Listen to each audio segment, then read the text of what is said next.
So after the Articles of Confederation fell apart, framers got together, 1787, hot summer nights and days, and met and started to work out what is now the Constitution of the United States. But as I explained to you before, the first Constitution of the United States was the Articles of Confederation. The second Constitution, the current Constitution, is actually the Constitution of the United States, but it is the second one. The first one they tried created a Confederate system, or a confederation. We talked about the three different kinds of systems. There was the unitary system, where the national government had most of the power, and the state governments were very weak. There was a Confederate system, where the states had most of the power, and the federal government was very weak. And then there was a Federalist system, where there was a sharing of power, but the federal government is a little bit more powerful. And I'll explain the details and how they're more powerful in some areas in a moment, and as we go through this lecture and the next lecture.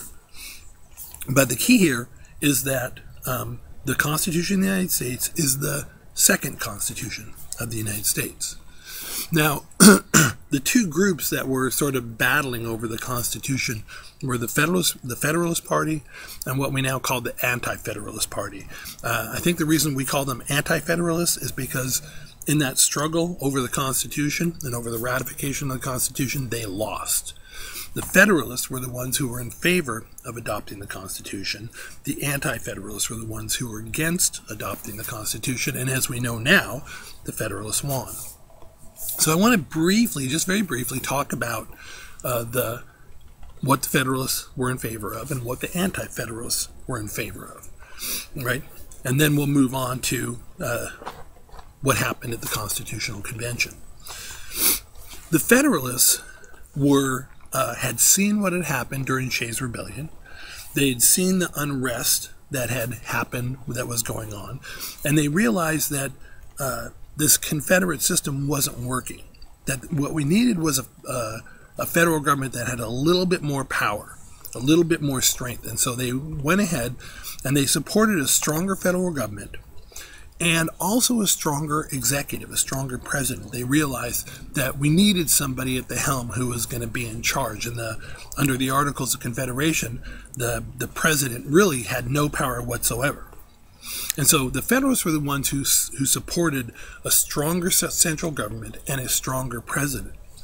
The Anti-Federalists, right, were the ones who feared a stronger central government and a strong executive. They were very afraid that if we set something up like that, even if at the beginning it wasn't truly a unitary system, it would eventually evolve into that. It would become one, right? And that before we knew it, even if we elected a president that was powerful and a powerful national government, that eventually what we'd have is a king again.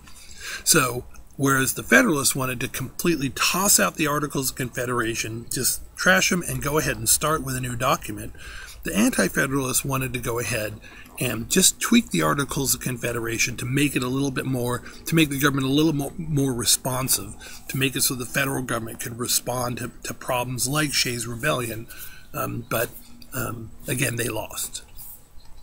So when the Constitutional Convention started, right, this is in Philadelphia, there were basically two solutions that were presented to, I'm going ahead and pulling up my lecture notes here for me.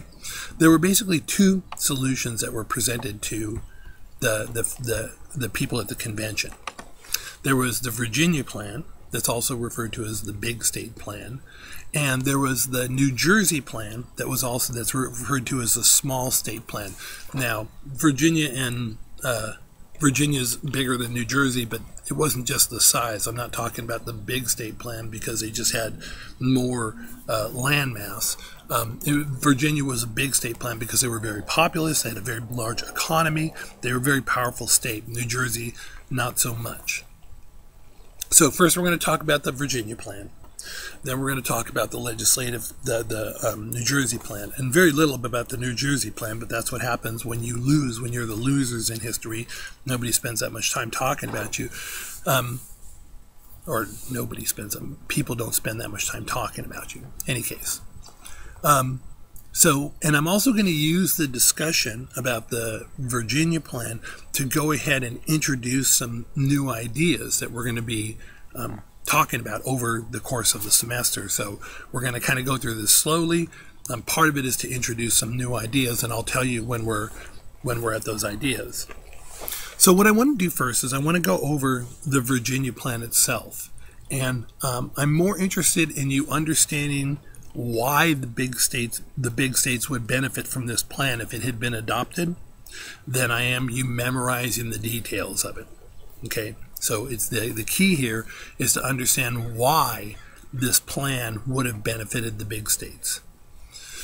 So first, according to the big state plan, according to the Virginia plan, like all of the plans, New Jersey as well, they all had the idea that there would be 3 branches of government. We know that there are 3: the legislative, the executive, and the judicial.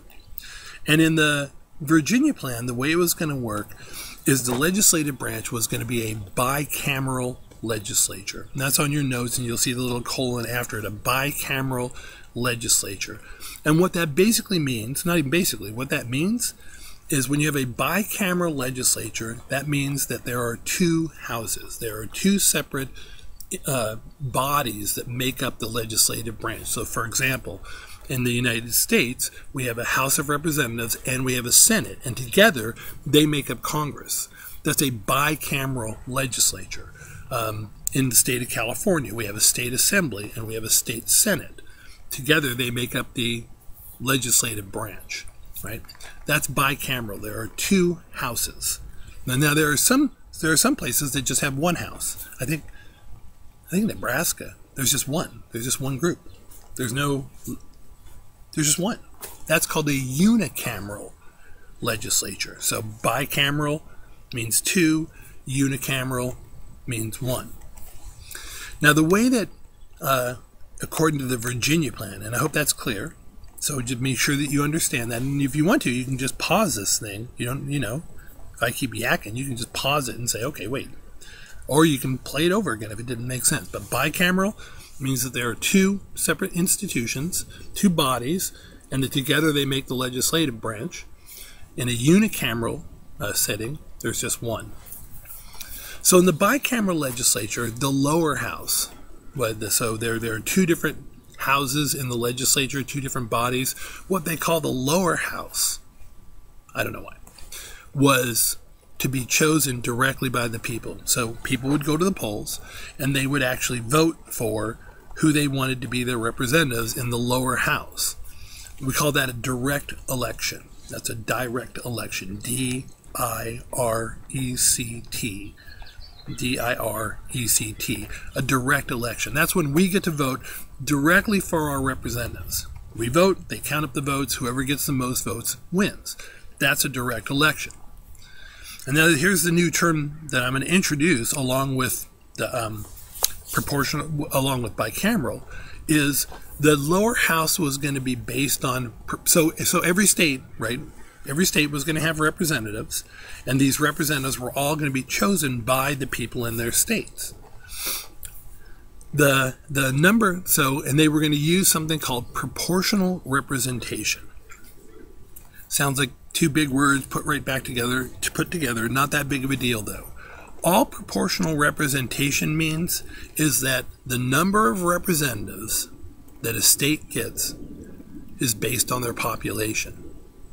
The number of representatives that a state gets is based on their population. So for example, in the House of Representatives, I'm going to move this over because the sun is actually, that shadow that keeps hitting me is actually the telephone light post thing. So here we go. Sorry for that little jostling around. And where are we in terms of time? Oh, I'm going to have to end this pretty soon because I don't want to go much more than 10 minutes on each of these. So we'll finish this and we'll move on. Proportional representation means that the more votes, the more people that a state has, the more representatives it gets. So for example, California, we have right now, it may change, but we have 53 representatives. There are 35 million people in California, so we have 53 representatives. Wyoming, on the other hand, I think the last time I checked, 12 people live in Wyoming, right? And so because only 12 people live in Wyoming, they only get 1 representative. The larger the population in proportional representation, the more representatives you get. And so this is the last thing, and then I'm going to stop this one. So who benefits in a system like that? If each state is going to get the number of representatives that they get to represent their state is going to be based on the size of the population. Who's going to have the advantage? Now, if you look on your lecture notes, it says advantage and it says large states, small states, and then it says circle 1. So what I'm going to do is I want you to think about that. Which states benefit? When I talk about large states, I mean states with big population, small states, states with smaller population. Who benefits from a system in which there is proportional representation? The large states or the small states? And when we come back for the next video, I'll answer that question. If I can figure out how to turn this thing off. I'll be back.